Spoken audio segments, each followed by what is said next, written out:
In a quiet Maine town, a Navy SEAL collapsed in the snow outside the Lantern Stag tavern. People said he was dangerous, drunk, and broken beyond saving. But Rin ignored the bleeding man and followed a scent behind the building. There, the FBI agent found the first clue to his missing wife. If you believe God can use even a loyal dog to reveal the truth, leave amen. I first came to bright Waterfalls under the kind of snow that made even guilty houses look innocent. It softened roof lines, covered tire tracks, and settled on the black pines like powdered sugar on a Sunday cake. By daylight, the town looked like something painted on a Christmas card. White church steeple, frozen lake, little shops with wreaths in their windows, and old men who could spend 20 minutes discussing the moral decline of modern snow shovels. But I had learned long ago that beautiful towns could keep ugly secrets. Sometimes the prettier the porch lights, the darker the rooms behind them. Rin sat beside me in the passenger seat of the Bureau, SUV, tall, alert, and far too dignified for a dog who had spent the last 10 miles trying to fog up my window with his nose. He was a 5-year-old German Shepherd with a sable coat, dark along the back and golden at the chest, with intelligent brown eyes that missed very little. His ears stood like twin radio towers. His patience was legendary, unless bacon was involved, in which case federal discipline became more of a polite suggestion. We were in bright Waterfalls because of Harbor Light Veterans Trust, a local charity that claimed to help former service members with therapy, housing, and emergency relief. On paper, it was all grace and flag pins. In the numbers, there were shadows, repeated billing, strange signatures, veterans listed in programs they had never attended.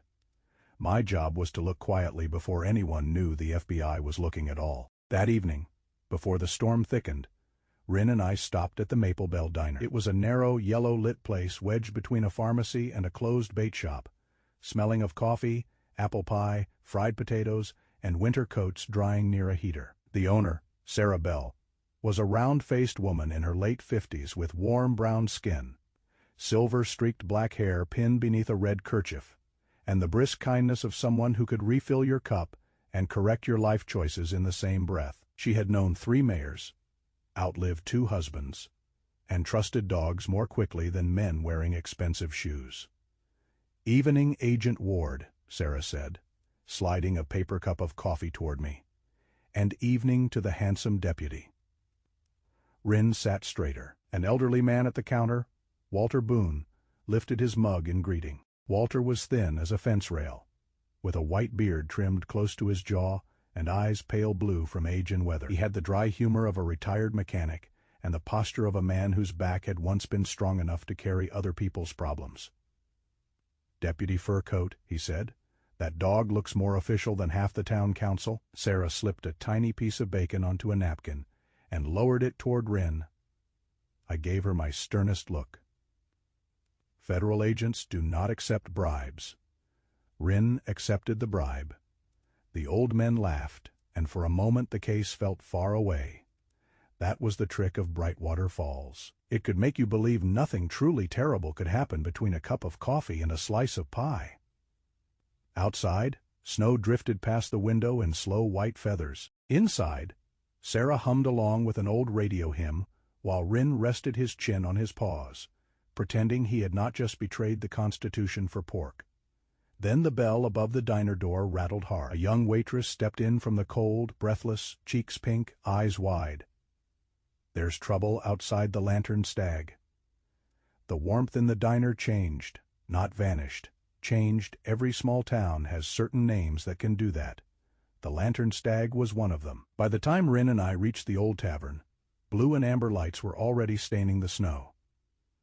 The Lantern Stag stood at the corner of Harbor Road, built from dark timber, with a carved deer above the door and yellow light spilling from frosted windows. A few townspeople clustered near the entrance. Their faces held the uncomfortable curiosity of people who wanted to see but not be seen seeing. A man lay near the bottom step, half turned onto his side in the snow. He was broad-shouldered, about 32, with dark brown hair cut short, a rough beard along a hard jaw, and the exhausted build of someone once trained to endure almost anything except his own memories. His navy coat was old. Military issue, the collar dusted white.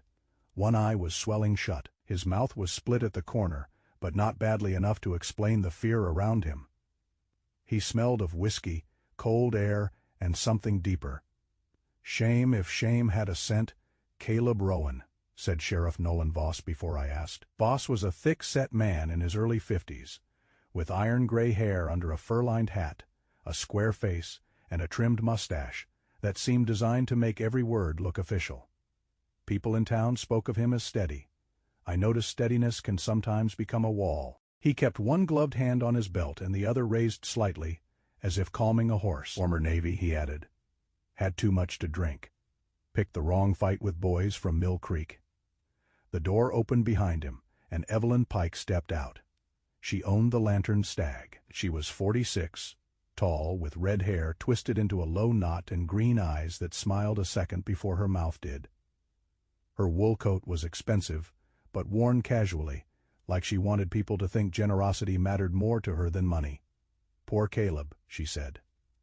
"A sad soldier, but dangerous when he drinks." Rin did not move toward Caleb. That was the first thing that bothered me. Rin did not bark at the wounded man in the snow.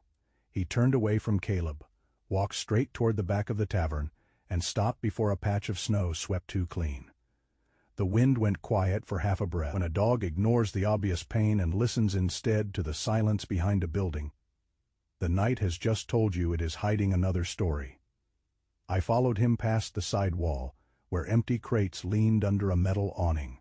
Near the trash bins, Rin lowered his nose and froze. A pale blue thread of wool clung to a rusted edge of metal. Not large, not dramatic. Just a torn whisper of fabric. Beside it, under a thin dusting of fresh snow, I saw the faintest drag mark, then the curved sweep of a broom trying to erase it. Near the back door, the air carried the sharp, clean bite of industrial cleaner. I looked back toward the front of the tavern. Voss was watching me now. Caleb stirred when the paramedics lifted him. His gray eyes opened halfway, clouded and frantic. "Mara," he whispered. I turned to Voss. "Who is Mara?" "His wife," the sheriff said too quickly. "Left him last week. Too quick, too clean. Like a line rehearsed until it no longer sounded like a lie, only like a habit." On the ride to the hospital, Caleb drifted in and out beneath a foil blanket.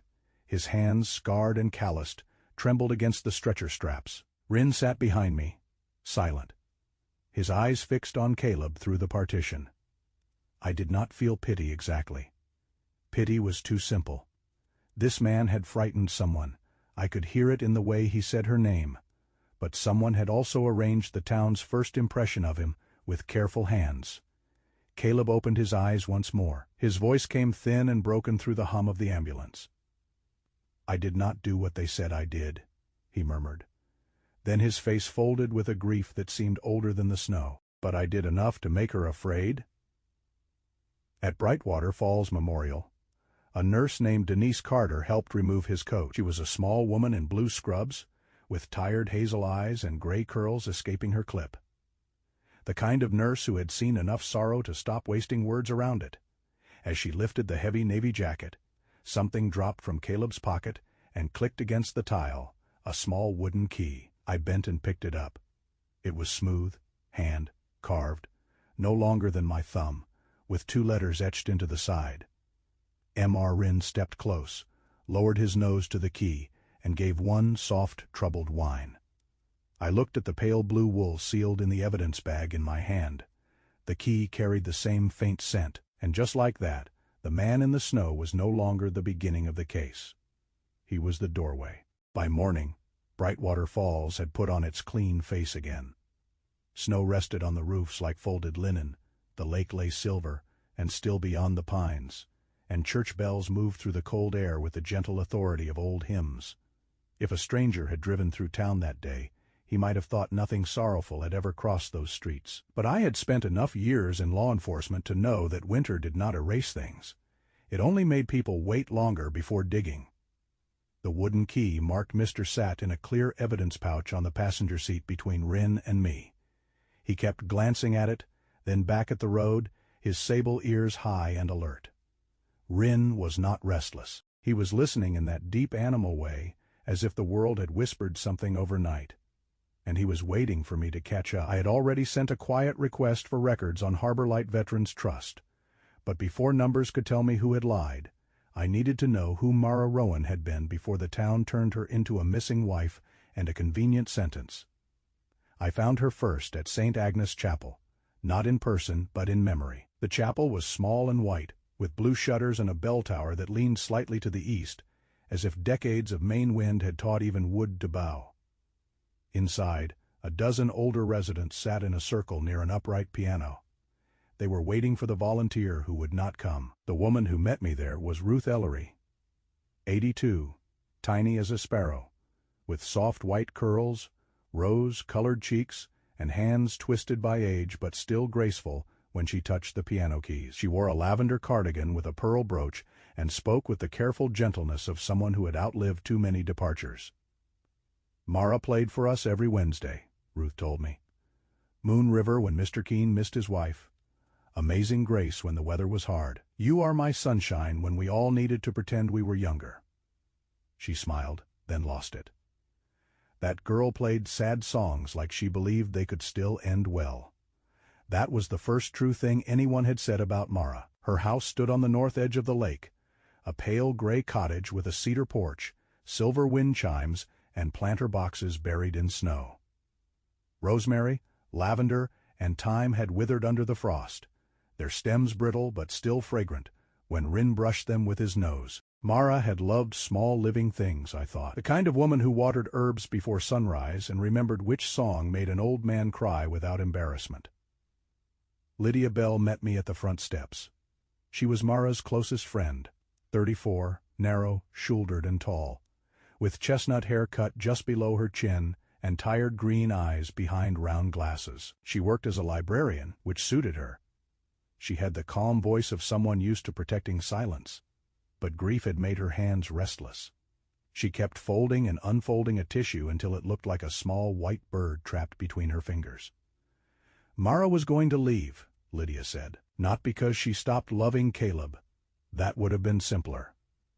She looked toward the frozen lake. She said there were days he looked at her like she was the door back to the war. I did not answer right away. Love and fear often lived in the same house longer than anyone outside wanted to believe. That did not make the fear smaller. It only made the leaving harder. Lydia showed me the messages Mara's phone had sent after she disappeared. They were short, cold things. "I am fine. I need time. Do not look for me, Lydia." Lydia shook her head before I even asked. I was lighty to her. She pointed to another line. And Mara always wrote, "I'm okay. Never I am fine." She used long dashes when she was nervous. These messages are clipped, like someone cutting thread with dull scissors. Her face tightened.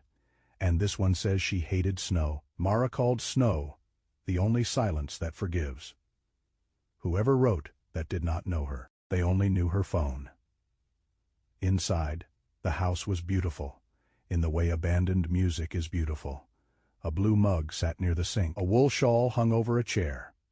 The old piano in the living room held a stack of sheet music, its polished wood reflecting the gray light from the windows. Rin moved slowly through the rooms, not searching wildly, but carefully. His nose low, tail still. Near the door to the garage, he stopped at a small woven rug. The floor beneath it was too clean, not merely cleaned, corrected. Someone had scrubbed the wood until it lost the ordinary scent of a lived. In home, I crouched beside Rin and caught the sharp trace of cleanser, faint now but still present in the grain. The rest of the house smelled of herbs, wool, old paper, and lake air. That patch smelled like a denial. Then the silver wind chimes outside struck once, though. There was no wind, a thin, bright note trembling through the house. Rin lifted his head at the sound, turned away from the scrubbed floor, and walked straight to the piano. He placed one paw against the lower panel and looked back at me as if someone had called his name from inside the wood. I opened the piano bench first. Nothing but sheet music. Then Rin nudged the side of the instrument, near a loose decorative panel. Behind it, tucked flat in a paper sleeve beneath You Are My Sunshine, was a small USB drive.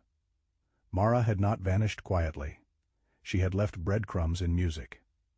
Back at the field office room we had borrowed above the sheriff's annex, the USB gave us the first real shape of the case. There were notes on Harbor Light Veterans Trust, names of former service members marked as active in programs they had not attended, and a short audio file recorded in Mara's soft, strained voice. "Caleb scares me," she said. "I need that written somewhere true. But Harbor Light scares me more. They know how to make wounded men sign things they do not understand." That afternoon I returned to Bright Waterfalls Memorial to speak with Caleb. He looked smaller in the hospital bed, though his shoulders still filled the gown like it belonged to someone else. His dark hair was flattened on one side, his beard rough, his gray eyes clearer but haunted.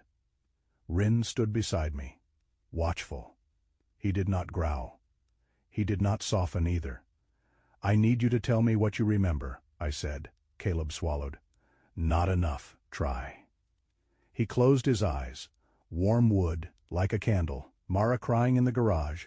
Evelyn saying, "Sign it." Dr. Cross holding a folder. Voss near the door. His fingers curled against the blanket. A white SUV. I remember headlights on snow. "Did you hurt Mara that night?" His face tightened with a pain that did not ask to be excused. I yelled. I scared her.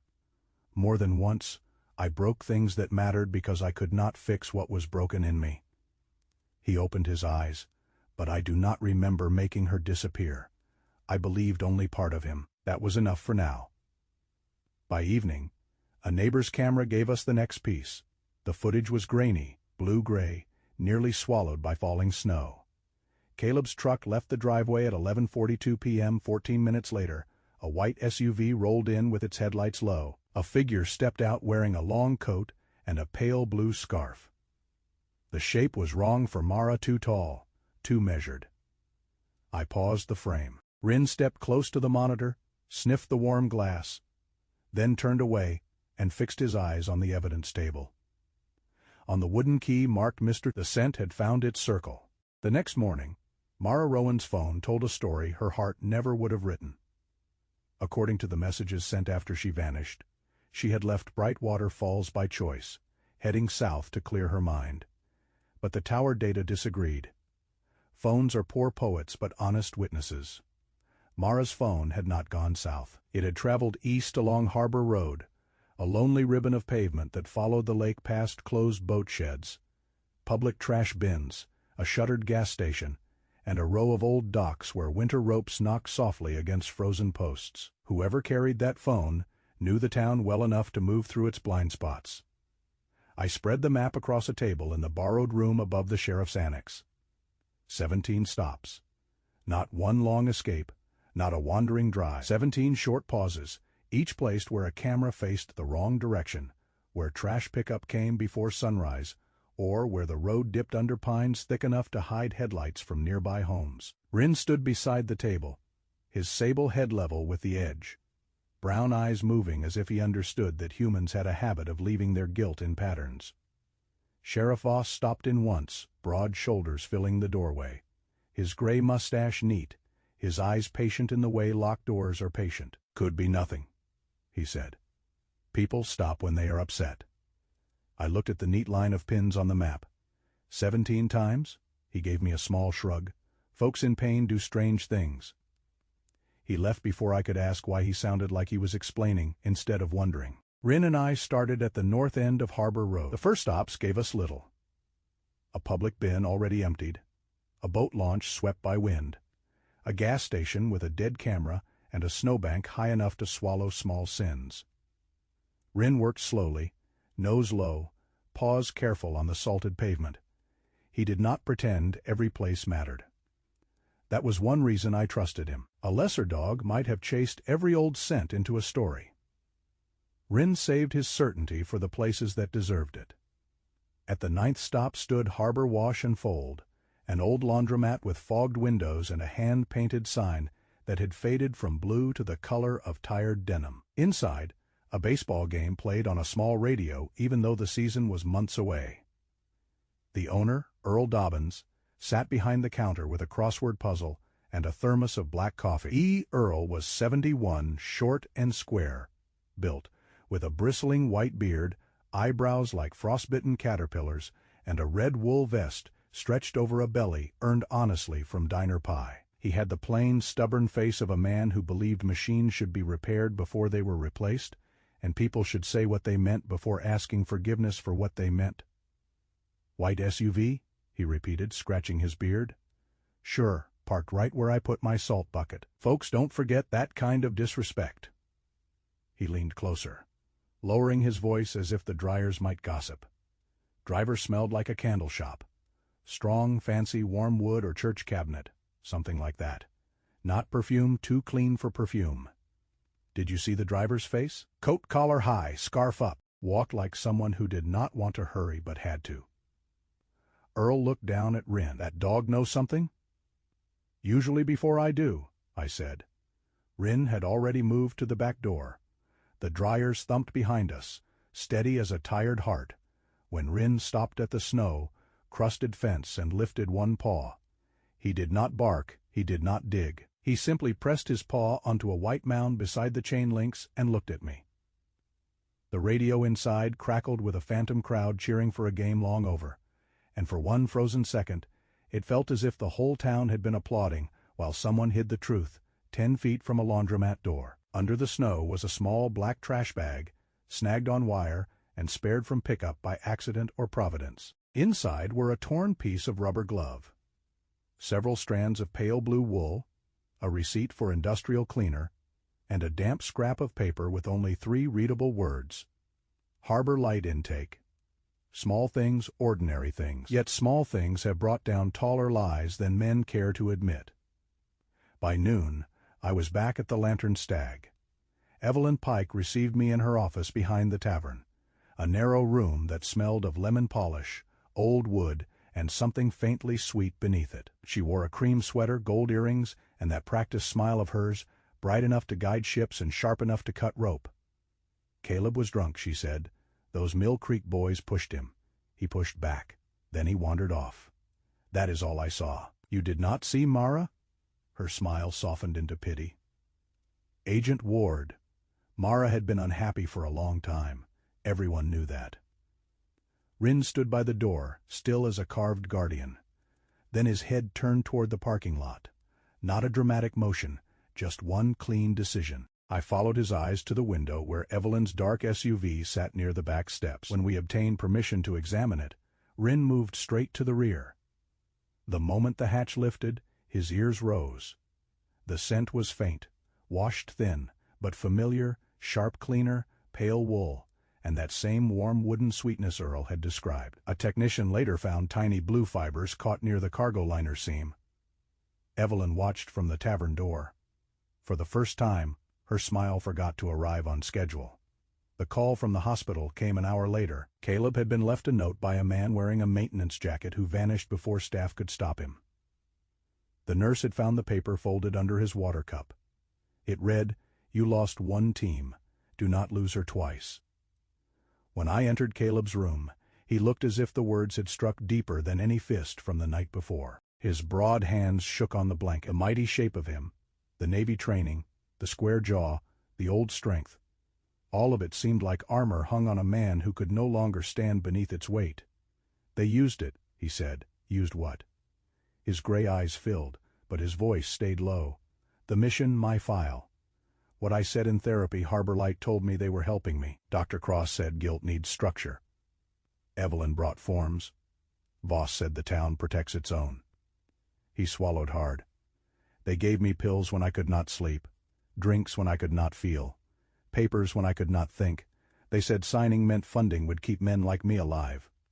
He looked away. "I signed names, attendance logs, support forms, things Mara started asking about." "You told her?" "No, she found them."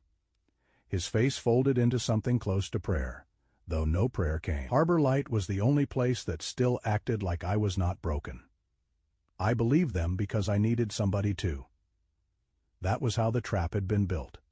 Not with iron, with shame, gratitude, and the terrible hunger to be forgiven before one has earned it. Near sunset, the vehicle registration came through. The white SUV belonged to Dr. Helena Cross, Caleb's therapist at Harbor Light. I went there before the snow hardened again. Helena was waiting in her office. A slender woman in her mid-50s with silver hair cut close to her jaw, pale skin, rimless glasses, and a calm voice polished by years of being believed.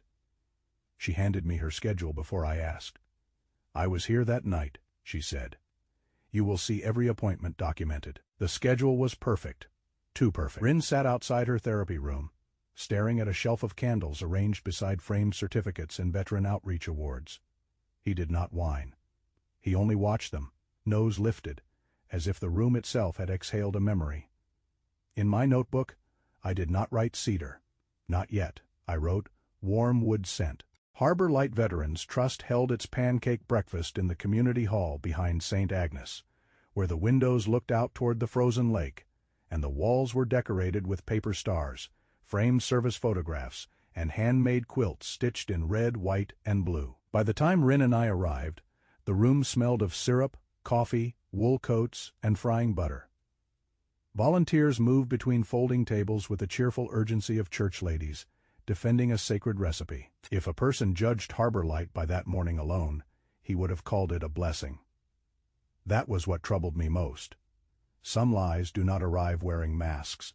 Some come smiling, carrying a plate. Dr. Helena Cross stood near the donation table, silver hair tucked neatly behind one ear, rimless glasses catching the light. She wore a soft gray blazer and a pale blue scarf, professional, but warm enough to look approachable. People leaned toward her when she spoke. That was her gift. She made concern sound clinical and kindness sound documented. Evelyn Pike moved through the crowd with a coffee pot in hand, red hair twisted low at her neck, green eyes bright, laughing just a second too early at everyone's jokes. Sheriff Nolan Voss stood beneath a framed flag with his thumbs tucked into his belt, broad chest forward, gray mustache trimmed, offering the solid presence of a man who wanted the whole town to believe he was the floor beneath their feet. Rin, meanwhile, became the unofficial guest of honor. Mrs. Ellery from the piano group shook his paw with both her hands and told him he was better dressed than most men at the breakfast. Walter Boone, the old mechanic from the diner, tapped his cane beside the serving table and said, "That dog looks more serious than the sheriff. Might be an improvement." A few people laughed. Voss smiled too, though it never reached his eyes. Rin accepted the attention with grave patience, his sable coat shining under the fluorescent lights, but every few seconds his ears turned toward the back hallway, where a white door sat closed beside a sign that read staff records only. I let the room keep its music for a while. Investigation, like prayer, sometimes required stillness before the answer came. I watched who avoided the hallway. I watched who looked at me when they thought I was looking at pancakes. Then I asked Helena for access to Harbor Light's participation records, under the scope of the federal funding review. Her smile did not change. That was the first sign she had expected me. The files were organized beautifully, too beautifully. Veterans listed by service branch, treatment type, attendance schedule, emergency assistance category. But the numbers did not breathe like real people. 3 names belonged to men who had moved out of Maine months earlier. 2 had never signed into any therapy session according to building logs. 1 man, Peter Malloy, had been recorded as attending weekly trauma support even after his daughter told our office he had relocated to Vermont to live with her. Caleb Rowan's signature appeared on multiple confirmation forms, sometimes as a participant witness, sometimes as a peer support volunteer. His handwriting worsened over time, beginning firm and controlled, ending jagged, uneven, and heavy with pressure. Harbor Light had not merely helped Caleb. It had learned where he hurt and placed a pen in that wound. I requested the internal hallway footage from the night Mara disappeared. Helena folded her hands on the desk. "Some camera segments were lost during a system update," she said. "Winter does strange things to old wiring." "So do people," I said. A technician from our Portland office had recovered fragments by late afternoon. The footage was broken, gray, and silent in parts. At 1:13 a.m., Evelyn Pike entered the rear hallway, not laughing now, not carrying coffee, only moving quickly with her shoulders tight. Behind her came a figure in a white clinical coat, face turned away from the camera. The third presence was not a face at all. A rear door opened by itself, spilling a strip of outside darkness across the tile. Then the log vanished for 11 minutes. Voss did not appear on camera, but his patrol car GPS had gone dark for exactly 22 minutes. That same night, outside the office, laughter rose as syrup poured over pancakes, sweet and warm and ordinary.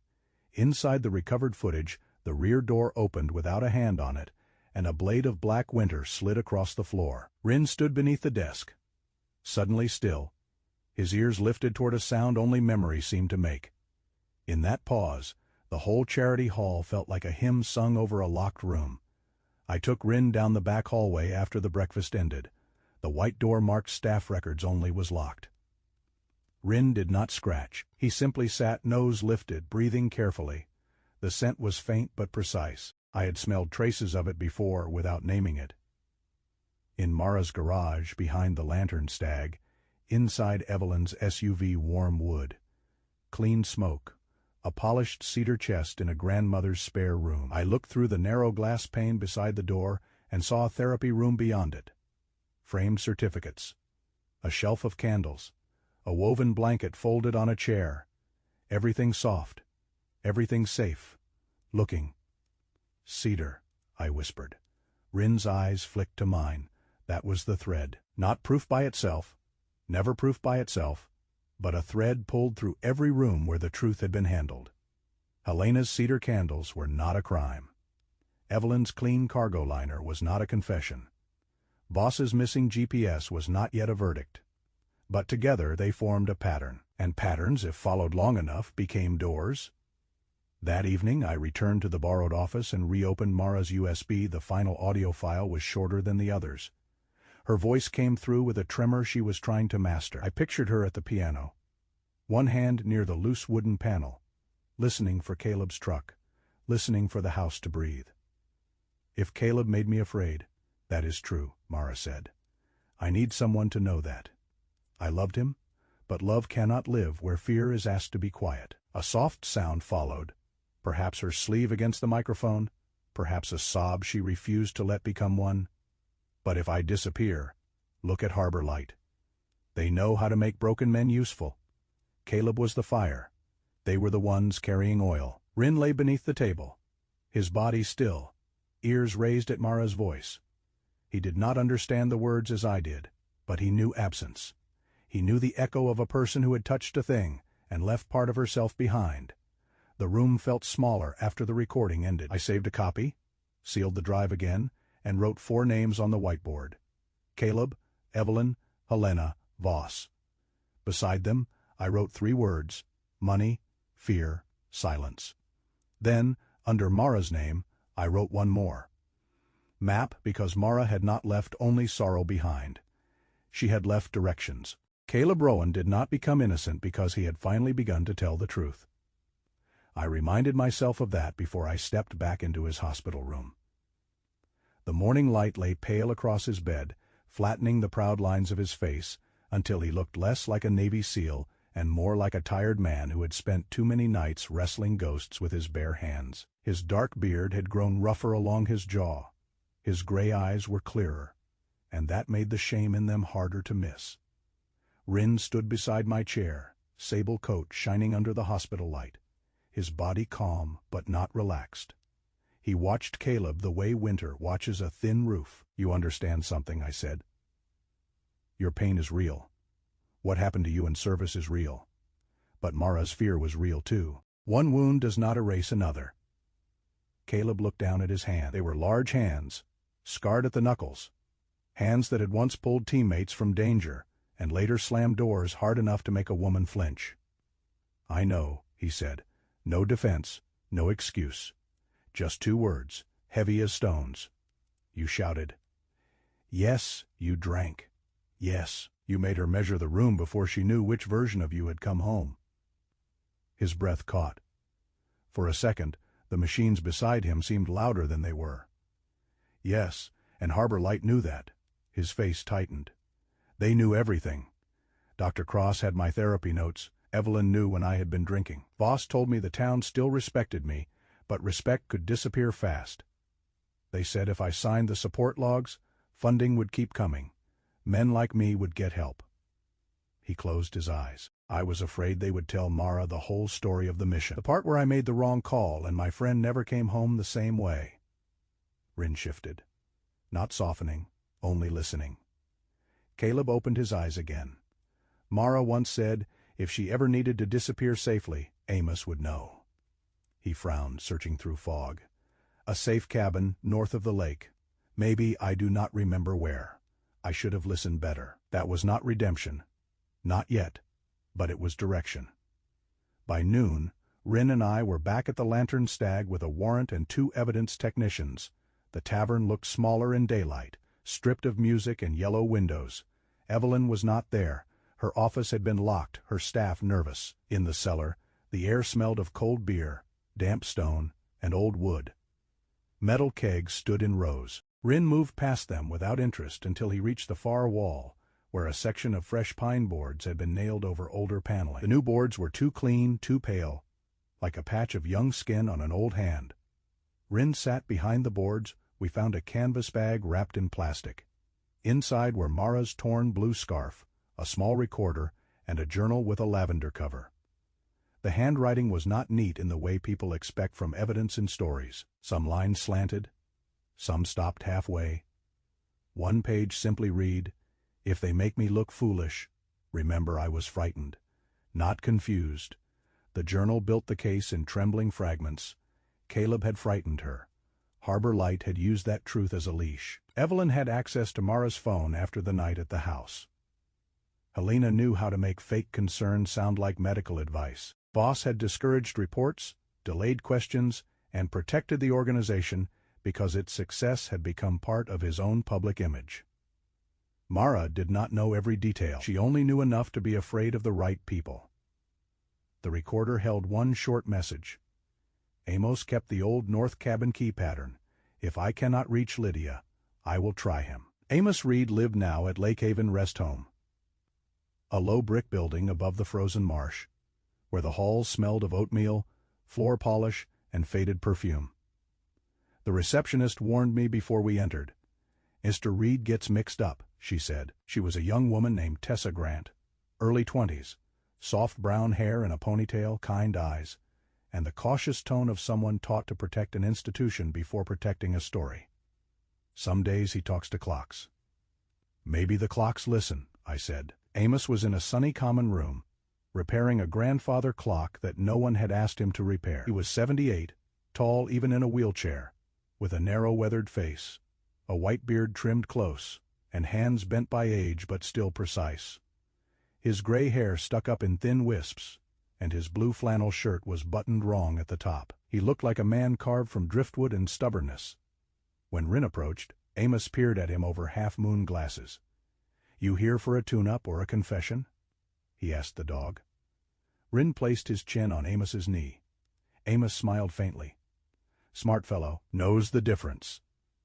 He told me Mara had taught him piano so he could play his late wife's favorite hymn one more time. "Some people teach music," he said, stroking Rin's head with a shaking hand. "That girl taught old hearts to keep time." Then he stopped smiling. Amos's fingers froze in Rin's fur. The old clock behind him gave a sudden hollow tick, louder than all the small noises in the room. He leaned close and whispered, "She was alive when she came to me." For one breath, the hall, the nurses, the winter light all fell away. I heard only the fragile sound of hope waking beneath the snow. Mara had arrived at his old workshop cabin north of the lake, shaking without her phone, wrapped in that blue scarf. Amos gave her tea, a blanket, and the spare key pattern he had once carved for her. Before he could drive her to the state police barracks, a woman came. "Silver hair," he said. Soft voice, smelled like cedar. A male orderly appeared then, too quickly. One hand on Amos's wheelchair. He was broad, clean-shaven, wearing white shoes with no name badge I could see. "Mr. Reed needs rest," he said. Rin stood between him and the chair. No growl, no drama. Just 80 pounds of silent law with brown eyes fixed on a man who suddenly remembered another appointment. The orderly backed away. We later learned no such employee was scheduled that day. By dusk, Rin and I reached the north cabin. It stood among black spruce trees above the lake, small and weathered, its porch half buried in snow. Inside, the stove was cold, the bed was made, Mara was gone. On the table lay the blue scarf, folded carefully. Beneath it was a note in Mara's hand, Jessica Ward. If you found this, Rin followed the truth. Look under the floor. Rin lowered his nose, crossed to a loose board near the stove, and scratched once. Not hard. Just enough to tell me the map had one more door. Rin scratched the loose floorboard once, then stepped back and looked at me as if the cabin itself had finally answered. The north wind pressed against the windows, making the old glass hum. I knelt beside the stove, worked my fingers under the warped edge, and lifted. Beneath the board was a metal tin wrapped in oilcloth, the kind fishermen used to keep matches dry. Mara had chosen well. The cabin was cold, empty, and nearly forgotten. But the little tin had waited like a seed under frost. Inside were folded copies of Harbor Light financial records. A list of veterans whose names had been used long after they had left the program. A small recorder and a flash drive taped beneath the lid. Nothing was neat enough to look staged. Some pages were smudged. Some names were circled twice. One corner had been torn, as if Mara had packed it in fear and hurry. On the recorder, Evelyn Pike's voice murmured about Mara's phone, and Helena Cross answered in that soft professional tone, saying the messages only needed to sound tired enough to be believed. The flash drive held a video less than 1 minute long. Mara appeared in the pale light of the cabin window. She was thinner than in her photographs, with ash-blonde hair pulled back, blue eyes hollow with exhaustion, and a green sweater wrapped tight around her shoulders. Still, there was a quiet steadiness in her face. She was not explaining the whole case like someone who knew how the story would end. She was leaving a lantern for anyone who might come late. "I am afraid of Caleb," she said, voice trembling but clear. "I am leaving him, that is true. But Harbor Light knows what I found. If they find me before help does, follow the cedar scent. Follow the old boat landing. Please tell Amos I am sorry." I closed my eyes for 1 second. Not to pray, exactly. More to hold myself still. Mara had not failed to call because she wanted to vanish. Her phone had been taken. The cabin had almost no signal.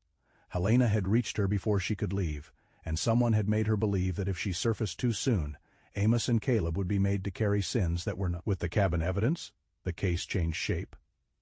By nightfall, federal warrants moved through bright Waterfalls like quiet thunder. Fraud tied to federal grants, obstruction, false statements, witness intimidation, and the transport of evidence across linked jurisdictions gave us the authority Voss had tried so hard to keep away from us. He met us near the sheriff's annex, broad face tight, gray mustache stiff with anger. "This is still my town," he said. I looked past him to the patrol car logs our team had already pulled. His GPS had gone dark the night Mara vanished. The rear door records at Harbor Light had been altered. His calls to Evelyn had not. "No," I said. "It is Mara's town, too."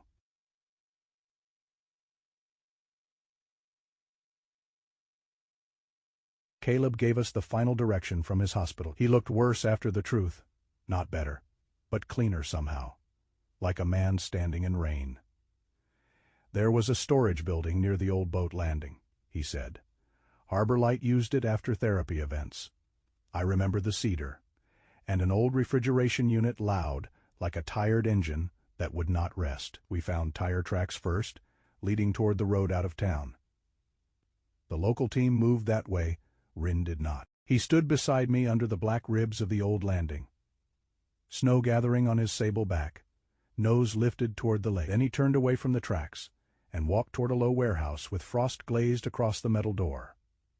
The building looked empty, the kind of place winter used for storage when people forgot it had ever mattered. Rin stopped before the cold metal door, did not bark, did not scratch, only pressed one ear against the frost. The wind fell away. From inside came 3 faint knocks. Not loud, not desperate. Just 3 small beats from a woman who had saved enough strength to tell the world she was still here. We opened the door with the response team inside in an old utility room, warmed by a small heater and lit by a weak yellow bulb. Mara Rowan was alive, weakened, wrapped in a blanket, lips pale, eyes bright with disbelief, when Rin reached her first. She did not speak to me right away. She placed one trembling hand on his head. Rin lowered himself beside her, all his strength made gentle. "There was a dog," she whispered. "I knew there would be, in the outer room. We found a planted bag meant to point back to Caleb, one of his old shirts, copies of signed Harbor Light forms, and the wooden key pattern." But Rin pulled away from it, and returned to the same corner where Helena's cedar scent clung beneath the colder odor of the building. Later, tracework connected the bag to Evelyn's SUV liner and Helena's therapy candles. It did not save Caleb from his own wrongs. It saved him from theirs. Helena and Evelyn were taken into custody near the boat landing before dawn. Boss followed after the records closed around him. Door logs, missing GPS, calls, and the quiet arithmetic of a man who had chosen reputation over duty. Caleb testified. He admitted signing false forms. He admitted drinking. He admitted making Mara live with fear. He did not ask to be called good. That, perhaps, was the first honest gift he gave her. Mara survived. She did not return to Caleb at the hospital. Under soft morning light she told him, "I do not hate you, but I will not live inside your storm again. Heal, Caleb, not so I come back. Heal so no one else has to run." A year later, I returned to bright Waterfalls in spring. The lake shone blue, and Maple Bell Diner had a framed photo of Rin by the register. He found what the town forgot. Mara taught music therapy at the community center now, her voice gentle but no longer small. Outside, Caleb repaired the diner porch, quieter, sober, working under Amos Reed's stubborn instruction. He had built a piano bench for the center, not for Mara alone, with a small note tucked beneath the seat, for anyone learning to begin again. Across the square, Mara and Caleb saw each other. No embrace, no promise. Only a peaceful nod between two lives that had survived the same winter and chosen different roads into spring. Rin lay beside the piano bench, paws crossed, eyes half closed. Caleb dropped a wooden peg. Rin picked it up and placed it at his boot. "Still inspecting me, partner?" Caleb asked softly.